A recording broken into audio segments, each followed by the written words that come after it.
అందరికీ నమస్కారం అండి. 25th day of FLN for grades 3 to 5.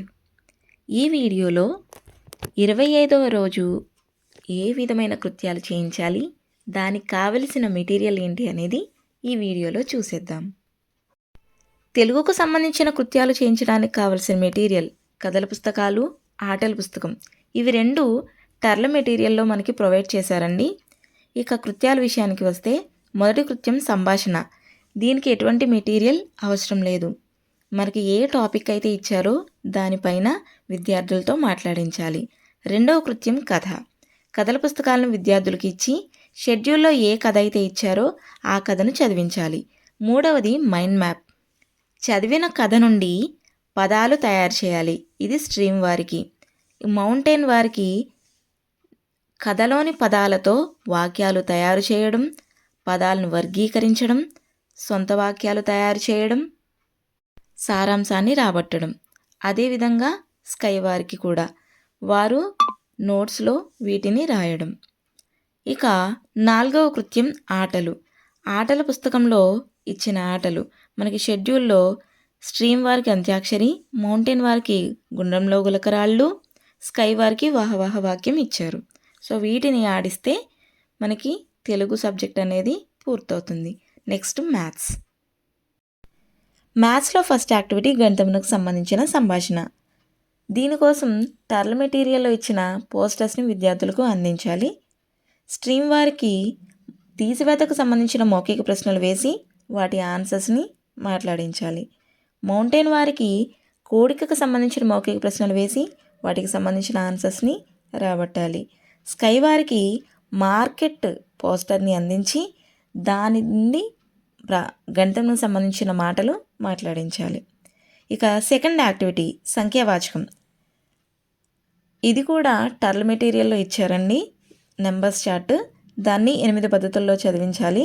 అయితే ఈ యాక్టివిటీలో స్ట్రీమ్ వారితో ఏవైనా 2 పద్ధతుల్లో చదివించాలి. ఇక మౌంటైన్ వారు స్కై వారితో కరెన్సీ నోట్లు ఇచ్చి దానితో కృత్యాలు చేయించాలి.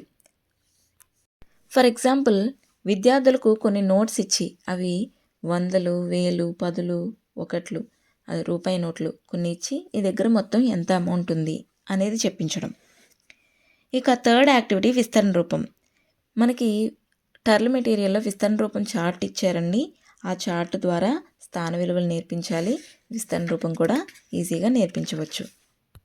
ఫర్ ఎగ్జాంపుల్, 5 అనే అంకె తీసుకుంటే 5 అనేది 1ల స్థానంలో ఉంటే దాని విలువ ఎంత, 10ల స్థానంలో ఉంటే దాని విలువ ఎంత, 100ల స్థానంలో ఉంటే దాని విలువ ఎంత, 1000ల స్థానంలో ఉంటే దాని విలువ ఎంత అనేది మనం ఆ చార్ట్ ద్వారా నేర్పించవచ్చు. ఫోర్త్ యాక్టివిటీ చతుర్వేద ప్రక్రియలు. దీనికి కావలసిన material straws and currency notes. Currency నోట్స్ని టర్ల్ మెటీరియల్లో ప్రొవైడ్ చేశారండి.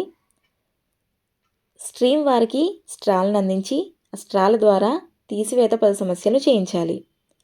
మౌంటైన్ వారికి కరెన్సీ నోట్స్ ఇచ్చి కరెన్సీ నోట్స్ ద్వారా తీసివేత భావనలను నేర్పించాలి. స్కై వారికి కరెన్సీ నోట్స్ని ఇచ్చి కరెన్సీ ద్వారా అప్పు తీసివేతను చేయించాలి. ఇది ఏ విధంగా చేయించాలి అనేది సెపరేట్గా ఒక వీడియో చేస్తానండి. మీకు ఎవరికన్నా ఐడియా లేకపోతే వాచ్ చేయండి. నెక్స్ట్ యాక్టివిటీ ఆటలు. దీనికి కావాల్సిన material place values frame, dice మరియు తీసివేతలతో మనం ఏర్పాటు చేసుకున్న చార్ట్. స్ట్రీమ్ వారితో చల్లగా వేడిగా ఆటను, మౌంటైన్ వారితో స్థాన విలువల ఆటను, స్కై వారితో పాచికల ఆటను ఆడించాల్సి ఉంటుంది. ఇక్కడికి మ్యాథ్స్ అనేది కంప్లీట్ అయినట్లు. Next English. ఇంగ్లీష్ కోసం మనం మెటీరియల్ని పెద్దగా సిద్ధం చేసుకోవాల్సిన అవసరం లేదండి.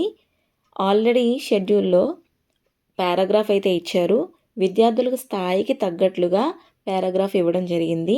దాన్ని బోర్డు పైన రాసి విద్యార్థులతో చదివిస్తే సరిపోతుంది. మొదటి యాక్టివిటీ రీడింగ్ స్టోరీ. ఇచ్చిన పారాగ్రాఫ్ని విద్యార్థులతో చదివించాలి. Second activity identify the words.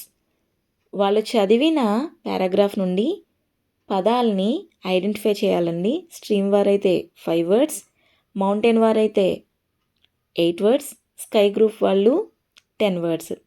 Third activity right the words from the given paragraph. వాళ్ళు ఐడెంటిఫై చేసిన ఆ వర్డ్స్ని నోట్బుక్లో రాయాల్సి ఉంటుంది.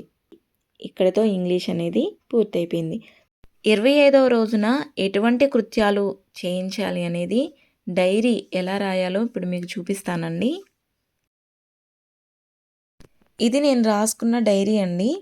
మా స్కూల్లో మౌంటైన్ అండ్ స్కై వాళ్ళు మాత్రమే ఉన్నారు కాబట్టి నేను ఈ విధంగా డైరీ అనేది రాశాను. పక్కన రిమార్క్స్ కాలం ఇచ్చాను కదండి.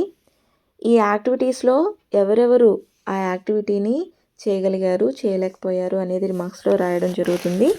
ఇక కింద టీఎల్ఎం అనేది కూడా నేను పెట్టాను. తెలుగుకి ఎటువంటి మెటీరియల్ కావాలి, మ్యాథ్స్కి ఎటువంటి మెటీరియల్ కావాలి, అండ్ పక్క పేజ్లో ఇంగ్లీష్ రాశానండి. ఇంగ్లీష్లో ఎటువంటి మెటీరియల్ కావాలి అనేది కింద నేను ప్రజెంట్ చేశాను. ఈ విధంగా డైరీని ప్రజెంట్ చేస్తే ఎవరైనా మన స్కూల్ని విజిట్ చేసినప్పుడు మంచి ఇంప్రెషన్ అనేది ఫామ్ అవుతుంది. సో ఇదండి ఈరోజు వీడియో. మీకు యూజ్ అయింది అంటే కనుక లైక్ చేయండి. ఈ ఛానల్ని సబ్స్క్రైబ్ చేసుకోవడం ద్వారా ఇలాంటి మరిన్ని యూస్ఫుల్ వీడియోస్ మీకు రీచ్ అవుతాయండి. సో నెక్స్ట్ వీడియోలో మళ్ళీ కలుద్దాం. అంతవరకు బాయ్, టేక్ కేర్.